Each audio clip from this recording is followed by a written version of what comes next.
கிருஷ்ணகிரியில் காமாட்சி அம்மன் மற்றும் தேவாதி அம்மன் கோவில் 17வது ஆண்டு விழா துவங்கியது. கிருஷ்ணகிரியில் காமாட்சி அம்மன் மற்றும் தேவாதி அம்மன் கோவில் 17வது ஆண்டு விழா துவங்கியது. கிருஷ்ணகிரியில் 24 மனை தெலுங்கு செட்டியார்கள் சங்கம் சார்பில் காமாட்சி அம்மன் மற்றும் தேவாதி அம்மன் கோவில் 17வது ஆண்டு விழா நேற்று துவங்கியது. நாளை 8ஆம் தேதி வரை நடைபெறும் இந்த விழாவில் முதல் நாளான நேற்று காலை 7:30 மணிக்கு கோபூஜை வழிபாடு, 9 மணிக்கு யாக பூஜை வழிபாடு மற்றும் காமாட்சி அம்மனுக்கு சிறப்பு அலங்காரத்தில் ஆராதனை விழா மற்றும் காமாட்சி அம்மனுக்கு மாவிளக்கு சிறப்பு பூஜை ஆகியவை நடைபெற்றது. அனைவருக்கும் அன்னதானம் வழங்கப்பட்டது. மாலை 4 மணிக்கு 101 சுமங்கலி பூஜை மற்றும் குத்துவிளக்கு பூஜைகள் நடைபெற்றது. இதில் திரளான பக்தர்கள் கலந்து கொண்டனர். முன்னதாக கடந்த 3ஆம் தேதி கிருஷ்ணகிரி பழைய துணை சிறைச்சாலையில் அமைந்துள்ள சித்தி விநாயகர் கோவிலில் சிறப்பு பூஜையும், காட்டுவீர ஆஞ்சநேயர் மற்றும் வெங்கட்ரமண சுவாமிக்கு சிறப்பு பூஜைகள் நடைபெற்றது. கடந்த 4ஆம் தேதி கங்கலேரி அடுத்த மலைச்சந்து கிராமத்தில் அமைந்துள்ள காமாட்சி அம்மன் கோவிலில் அபிஷேகம், அர்ச்சனை மற்றும் வழிபாடு, அன்னதானம் ஆகியவை நடைபெற்றது.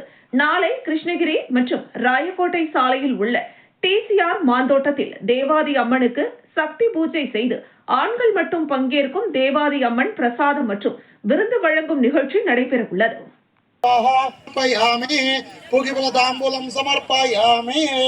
कर्पूर मंगल निराजनं दर्शयामि हिरण्यपात्रं मद पूर्णं ददाति अदिव्यो सानीते एकदा ब्रह्मण उपरते एकदैव यजमान आयुश्चेदो ददाकृते सर्वालंकार पुष्पे दीप महालक्ष्मी देव வச்சு பிரார்த்தனை பண்ணிக்கோங்க.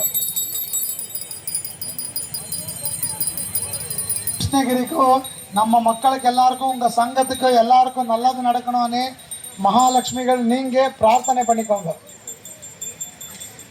ஓம் லக்ஷ்மீம் க்ஷீரசமுத்திர ராஜதனயாம் ஸ்ரீரங்கதாமேஸ்வரியம் தாசே போத சமஸ்த தேவனிதாம் லோகைக एस मुदनाम होक्ता तवा पूजा गृहसु दीप महालक्ष्मी पूजा सद्गुण बल सिद्ध्यर्थम स्वर्ण पुष्प दक्षिणां समर्पयामि.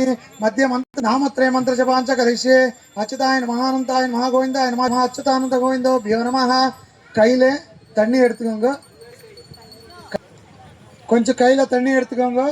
இப்படி தண்ணியை கீழே விடணும். விளக்கு வீட்டுக்கு அப்படியே எடுத்து போகணும்னு சொல்லுவாரு. ஆகாது. வீட்டுக்குள்ள அந்த பிரசாத குங்குமம் இருக்கல, அர்ச்சனை பண்ணிற குங்குமம் எடுத்துக்கோங்க. தேங்காய் ஸ்வீட் பண்ணி சாப்பிடணும்.